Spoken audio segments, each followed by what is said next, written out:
Assalamualaikum warahmatullahi wabarakatuh. Hai para pencinta catur dan para catur mania, selamat datang kembali di Legenda Catur Dunia. Pada babak ke-8 tadi malam European Team Chess Championship 2021, Alireza mempunyai kesempatan untuk menembus angka 2800-nya. Dan mungkin banyak penggemar di Indonesia menunggu pertemuan Alireza Firoza versus Daniil Dubov. Ini dikarenakan Prancis tadi malam bertemu dengan Rusia. Tapi sayangnya itu tidak terjadi, kawan. Alireza bertemu Grischuk dan Daniil Dubov bertemu dengan Maxime Lagravière. Dan di video ini kita masih akan meneruskan seri saga dari Alireza Firoza yang cukup menarik untuk dikawal terus, kawan, sampai menembus angka 2800-nya. Apakah dia mampu menembus angka itu? Tapi lawan Alireza ini tidak lemah, kawan. Dia adalah Alexander Grischuk, 3 kali juara dunia Blitz, 5 kali ikut serta kandidat turnamen, dan juga pernah menembus angka 2800. Apalagi Alireza pegang hitam di babak ke-8 tadi malam. Dan sebelum saya mulai langkah pertama, kawan, saya akan umumkan pemenang kaos edisi kali ini. Saya pilih akun atas nama Bapak Engkicho. Beliau ini subscriber lama, kawan, mungkin sejak di bawah angka 15 ribuan subscriber kami. Sampai saat ini hampir setiap hari, setiap video, Bapak ini selalu nongol untuk komen dan like. Jadi selamat buat akun Bapak Hengki. Silakan hubungi lewat WA kami dan konfirmasi akunnya. Dan kita mulai langkah pertama, Alireza pegang hitam.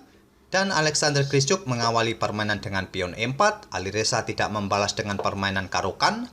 Dia bermain dengan pion E5, kuda F3, kuda C6, dan gajah B5. Ruy Lopez, pion A6, Morphy Defense, gajah A4, selanjutnya kuda F6. Langkah-langkahnya cukup standar, kawan, dalam permainan Morphy Defense seperti ini. Gajah B3, dibalas gajah C5, dan selanjutnya di sini pion C3. Memberikan dukungan bagi pion D4 di langkah berikutnya. Di sini hitam melanjutkan pion D6 memperkuat pion pusat. Sekarang pion D4, gajah mundur ke B6. Sekarang gajah E3 memperkuat posisi pion pusat. Dan juga mungkin di langkah berikutnya mendorong pionnya, kawan, untuk menantang pertukaran gajah petak gelap hitam ini. Pada posisi ini, kawan, mungkin kalian ingin melangkahkan kuda ke petak G4 untuk mengganggu gajah putih ini. Tapi langkah ini tidak perlu, kawan, karena langkah ini akan memberikan kesempatan bagi gajah bergerak ke petak pusat mengepin kuda terhadap beteng. Atau juga langkah ini bisa diantisipasi dengan langkah gajah bergerak ke petak G5 untuk mengancam menteri. Jadi mungkin nanti kuda akan balik kucing ke petak F6. Jadi langkah ini tidak perlu, kawan. Di sini hitam atau Alireza melanjutkan untuk melakukan rokade pendek. Dibalas dengan langkah pengembangan kuda B ke D2. Beteng hitam bergeser ke B8. Pada posisi seperti ini, kawan, langkah yang paling banyak diambil hitam adalah memainkan pion H6 mengontrol petak G5 ini. Tapi masih ada yang memainkan beteng bergerak ke petak B8 ini di beberapa game sebelumnya. Dan di sini pion H3 mengontrol petak G4. Dan langkah-langkah seperti ini ada satu game yang sudah pernah memainkannya, di mana game itu, kawan, melanjutkan dengan pion H6 mengontrol petak G5. Tapi Alireza bermain dengan langkah yang lain dengan beteng E8 dan kita temui langkah baru yang belum pernah dimainkan sebelumnya di langkah ke-11 ini. Grischuk melanjutkan dengan menggeser beteng E1, selanjutnya gajah B7 oleh Alireza menempatkan dua gajahnya, kawan, langsung mengincar sisi raja putih. Dibalas dengan langkah kuda G5 mengancam pion yang ada di peta F7 dengan kuda, tentu dengan dukungan gajahnya. Posisi beteng sekarang ada di lajur E, kawan. Jika digeser kembali ke lajur F, tentu ini akan sangat pasif bagi beteng. Atau juga beteng bisa naik untuk mendukung pion F7-nya. Atau pada posisi ini hitam memainkan pion D5. Selanjutnya adalah pion E pukul pion D5. Dan kuda hitam akan bergerak ke A5 untuk mengancam gajah. Setelah pion D pukul pion D5, mungkin balas putih sama-sama memberikan ancaman bagi perwira masing-masing. Di sini kuda hitam akan pukul gajah terlebih dahulu, dipukul balik oleh pion A. Menteri hitam akan ambil pion di D5 memberikan ancaman skakmat, diantisipasi dengan langkah kuda F3 memblokade. Selanjutnya di sini beteng akan pukul pion pusat putih. Langkah-langkah ini atau variasi ini bisa terjadi jika pada posisi seperti ini, kawan, hitam memainkan pion D5. Tapi Alireza memilih mengangkat beteng ke E7 melindungi pion F7-nya. Di sini Kristuk memainkan pion D5 mengancam kuda, juga membuka tantangan pertukaran gajah gelap. Tantangan diterima oleh Alireza, gajah pukul gajah dipukul balik oleh beteng dan kuda lari ke A7. Lari ke peta A5 kawan bisa juga dilakukan oleh hitam untuk mengancam gajah terang putih. Jika gajah mundur, selanjutnya bisa memainkan pion C6. Bila pion B4, selanjutnya kuda bisa lompat ke C4 menantang pertukaran kuda. Jika diterima bisa dipukul balik oleh pion hitam, dan mungkin nanti pion D pukul pion C6 bisa dipukul balik oleh gajah. Walaupun putih mempunyai pion mayoritas kawan di sisi menteri ini, dan hitam mempunyai pion yang terpisah di lajur A, tapi hitam juga mempunyai pion yang cukup solid di peta pusat nantinya. Dan permainan pun masih cukup berimbang pada posisi seperti ini. Tapi pada posisi seperti ini tadi kawan, Alireza bermain dengan kuda lompat ke A7. Selanjutnya adalah pion A4 untuk membuka lajur A. Di sini Alireza melangkah kuda C8, dibalas pion A pukul pion B5, dipukul balik oleh pion A dan terbuka lajur A bagi beteng putih atau beteng hitam juga bisa digeser untuk menantang pertukaran. Di sini putih melanjutkan dengan pion C4 menantang pion B hitam ini. Dan pada posisi ini apa yang bisa dilakukan oleh hitam kawan? Langkah pion H6 ini patut dipertimbangkan kembali oleh hitam untuk sesegera mungkin mengusir kuda yang cukup mengganggu bagi pion F7. Karena di sini juga masih ada gajah kawan. Jika ada kesempatan bisa saja diagonal terang ini akan terbuka bagi gajah menyerang pion F7. Tapi Alireza bermain dengan pion C6 menantang pion pusat. Ini malah akan memberikan kesempatan bagi putih untuk membuka diagonal terang bagi gajahnya nanti. Pion D pukul pion C6 dan pion C pukul pion B5 dan terbuka diagonal peta terang. Sekali lagi saat ada gangguan seperti ini, pion H6 mengusir kuda patut dipertimbangkan oleh hitam. Di sini Kristuk memainkan pion D pukul pion C6 dipukul balik oleh gajah. Selanjutnya pion C pukul pion B5. Sekarang terbuka diagonal peta terang untuk tetap memberikan tekanan pion F7. Alireza memukul balik pion menggunakan gajah. Pada posisi ini kawan, memukul balik menggunakan beteng atau menarik mundur gajah ke peta E8 untuk memperkuat posisi pion F7 bisa jadi pilihan alternatif bagi hitam. Tapi Alireza memukul pion ini menggunakan gajah. Memukul balik tadi menggunakan beteng lebih baik kawan. Ini akan memberikan tempo bagi beteng untuk cepat aktif. Tapi Alireza memukul balik menggunakan gajah, dan ini dimanfaatkan oleh Kristuk untuk melakukan pengorbanan gajah pukul pion F7. Tak ada langkah terbaik lainnya selain menerima pengorbanan beteng pukul gajah. Di sini kuda tidak terburu-buru pukul balik beteng. Kristuk memainkan menteri ke B3, memberikan pressure bagi beteng. Dibalas dengan pion D5 menutup diagonal. Di sini kuda pukul beteng dipukul balik oleh raja. Selanjutnya pion E pukul pion D5. Persiapan memberikan discover check. Di langkah berikutnya pion langsung disikat oleh menteri hitam. Memukul balik bisa jadi kawan dengan kuda, tapi nanti beteng akan pukul pion dan kuda ini akan mendapatkan tekanan lebih dari perwira putih. Jadi Alireza memutuskan pukul balik pion putih menggunakan menteri, menantang pertukaran menteri, dan langsung diterima oleh Alexander Kristuk. Menteri pukul menteri dipukul balik oleh kuda mengancam beteng, beteng pukul pion E5 mengancam kuda. Di sini kuda lari kembali ke F6 dan Kristuk bermain dengan kuda ke E4 menantang pertukaran kuda kembali. Dan sampai langkah ke-27 ini kawan, terlihat putih kalah satu perwira tapi unggul 2 pion. Akibat dari tadi dia melakukan pengorbanan di langkah ke-23. Dan putih masih mempunyai sepasang beteng yang cukup kuat untuk melawan 3 perwira minor hitam ini kawan. Dibantu dengan 1 kudanya, dan pada posisi ini Kristuk terlihat menantang pertukaran kuda. Alireza menolaknya, melangkahkan kuda ke D7 mengancam beteng. Dan seperti di video-video sebelumnya kawan, saat saya menggunakan tampilan dari lichess.org ini, saya tidak lagi menyebutkan mana langkah yang salah atau langkah yang kurang akurat atau blunder. Kalian sudah bisa melihatnya dengan tanda yang terdapat di kepala bidak seperti ini. Dan kita lanjut ke langkah berikutnya, beteng D5 menghindari ancaman kuda dan gajah C6. memberikan ancaman serangan tusuk sate kawan beteng serta kuda. Di sini beteng turun ke D2, mempersilahkan gajah pukul kuda putih, nanti beteng mendapatkan kuda hitam.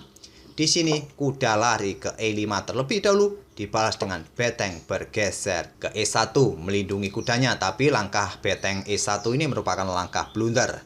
Ini akan memberikan kesempatan bagi hitam untuk bertukar atau menyederhanakan perwira di atas papan gajah pukul kuda.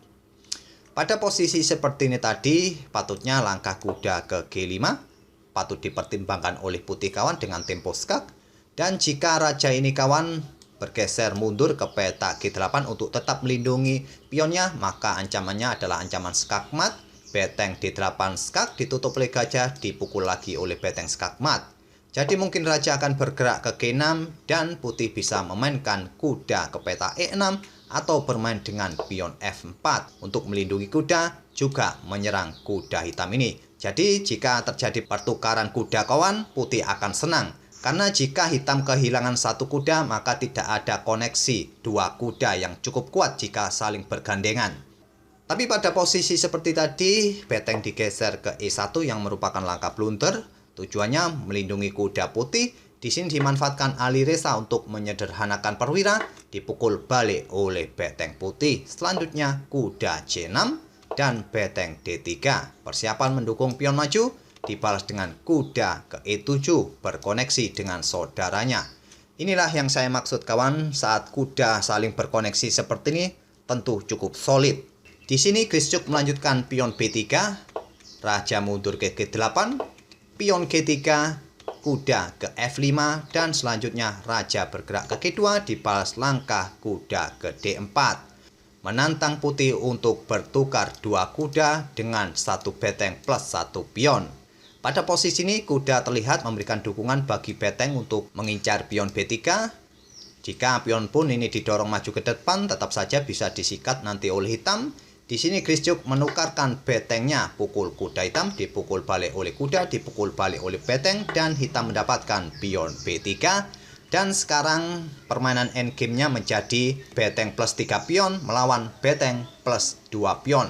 Secara taktikal kawan, permainan ini dalam posisi remis. Sangat sulit untuk menghindari permainan remis pada permainan level atas. Tak tahu lagi kawan, jika kalian bermain bisa jadi hitam bisa menang dengan posisi seperti ini. Tapi kita lihat saja apa perjuangan putih di langkah berikutnya. Karena mengingat kawan, di meja keempat Esipenko kalah oleh lawannya. Jadi Grischuk harus berjuang memenangkan game ini agar permainan Prancis versus Rusia berimbang. Karena posisi Prancis sedang unggul kawan atas kekalahan Esipenko di meja keempat. Kita lanjut langkah berikutnya. Beteng putih D7 menghalangi raja untuk bergerak maju, dibalas dengan pion H5 membuka ruang, juga menghentikan laju pion di peta G4. Di sini beteng D5 mengincar pion, dilindungi oleh pion G6. Beteng kembali ke baris ke-7, dibalas raja bergeser ke F8. Sekarang pion G4, pion dipukul balik, beteng bergeser ke A3, pion F3. Beteng hitam kembali ke B3, hanya sebuah langkah menunggu kawan. Raja G3, beteng hitam B4, dan raja bergerak ke H4. Beteng hitam bergerak ke B5. Tentu saja tujuannya jelas, membatasi ruang gerak raja. Dibalas raja mundur ke G3 kembali, dan beteng hitam ke B4. Pion F4, selanjutnya beteng B3 skak. Raja mundur, raja bergerak ke peta A4 juga bisa dilakukan oleh putih. Grischuk memilih raja mundur, dan selanjutnya adalah beteng A3 kembali membuat langkah menunggu. Beteng putih naik ke D5 dan raja hitam bisa bergerak maju. Beteng putih ke E5, raja hitam maju ke F6. Beteng putih ke E3 menawarkan pertukaran beteng, tentu saja ditolak kawan. Selanjutnya adalah beteng bergerak ke A4. Raja ke F3, dan beteng hitam mundur ke A1, ingin menusuk dari belakang mungkin. Di sini beteng bergerak ke B3 dan beteng F1 skak. Raja ke E3, beteng E1 skak, raja ke F2, dan beteng mundur ke E7. Sangat sulit kawan untuk menghindari permainan remis, apalagi dalam kondisi waktu yang cukup banyak bagi kedua pemain untuk memikirkan langkah-langkah terbaik agar tidak terjadi blunder. Permainan berlanjut, raja putih ke G3, beteng hitam A7, beteng putih B5, dan beteng hitam A3 skak, raja ke H4, dan dibalas beteng kembali ke A7, sekarang beteng putih B6 skak, raja ke G7, dan sekarang beteng bergerak ke E6. Dan Alireza melangkahkan raja F7, beteng putih bergeser, raja bergeser kembali ke G7, beteng putih mundur ke D3, raja ke F6, dan raja putih mundur ke G3, dibalas beteng hitam bergerak ke B7 membuat langkah menunggu, raja putih F3, beteng ke E7 untuk mencegah raja putih melintas ke depan. Di sini beteng putih bergerak ke D5, dibalas raja bergerak ke F7, beteng putih D6 membatasi ruang gerak raja hitam, dibalas raja bergeser ke G7, beteng putih C6 langkah menunggu, raja bergerak ke F7, dan seterusnya seperti ini. Saya tidak akan banyak bicara kawan, menjelaskan satu persatu langkahnya. Kita akan ambil saja pada posisi yang cukup penting. Pada posisi seperti ini beteng hitam bergerak ke B7 dan raja putih bergerak ke G5. Dan ini adalah momen yang cukup penting kawan. Jika kalian melangkah pada posisi ini, putih bisa jadi menang. Apabila kalian melangkahkan beteng ke peta B5 ini dengan tempo skak, raja bisa menempati spot peta H6. Dan jika dilanjut kawan, putih bisa menang jika putih juga tidak melakukan kesalahan. Dan akan jadi seperti ini bisa jadi, dan pion ini pun bisa promosi, atau paling tidak nanti tinggal raja hitam melawan beteng putih. Itulah kawan yang bisa terjadi apabila pada posisi ini kalian melangkahkan beteng ke peta B5 untuk menskak raja putih ini. Raja bisa lari ke H6. Tapi Alireza tidak sebodoh itu kawan, dia menggeser rajanya ke peta G7 mengontrol peta H6. Di langkah berikutnya baru bisa melakukan skak untuk memaksa mundur raja putih ini. Beteng putih bergerak ke A5 menghindari ancaman skak, dibalas beteng hitam C7 langkah menunggu, dan seterusnya kawan. Jadi seperti ini di beberapa langkah berikutnya. Dan sekarang pion putih tinggal satu melawan satu beteng plus rajanya, dan posisinya adalah masih posisi remis kawan pada posisi seperti ini walaupun putih unggul satu pion. Pada posisi ini, Alireza menggeser beteng G7 skak. Pion putih ini tidak akan berani pukul beteng hitam kawan, karena posisi raja hitam akan settle mate, dan permainan akan remis jadinya. Pada posisi ini, Alexander Grischuk masih berjuang. Dia menggeser raja ke F5. Alireza hanya menggeser betengnya kembali, raja putih ke G6, dan Alireza kembali ke G7 skak. Begitu seterusnya kawan, jika raja ini bergeser, beteng hitam pun akan bergeser, dan permainan pun akan tetap berakhir remis. Dan pada langkah ke-86-nya, Grischuk memutuskan pukul beteng hitam ini, dan posisi raja hitam pun settle mate. Permainan berakhir remis di langkah ke-86. Karena sekarang giliran hitam melangkah kawan, raja hitam ini sudah tidak bisa bergerak. Tanpa ada skakmat, permainan ini dinamakan settlemate, di mana raja sudah tidak bisa bergerak lagi alias lumpuh. Dan dengan permainan remis ini, Rusia kalah atas Prancis tadi malam. 3 permainan berakhir remis, 1 game yang dimainkan oleh Esipenko kalah oleh Maxime Lagrade. Ini membuat posisi Prancis naik ke posisi 2 klasemen sementara, sedangkan Rusia turun ke posisi 8. Dan dengan permainan remis ini kawan, Alireza tidak mendapatkan tambahan elo rating. Masih ada 1 babak lagi yang bisa dimanfaatkan Alireza jika di babak ke-9 nanti malam dia diturunkan oleh Prancis di babak terakhir. Semoga permainan kedua pemain ini bisa menghibur kalian di pagi ini, dan kita akan bertemu di video-video berikutnya. Terima kasih. Wassalamualaikum warahmatullahi wabarakatuh.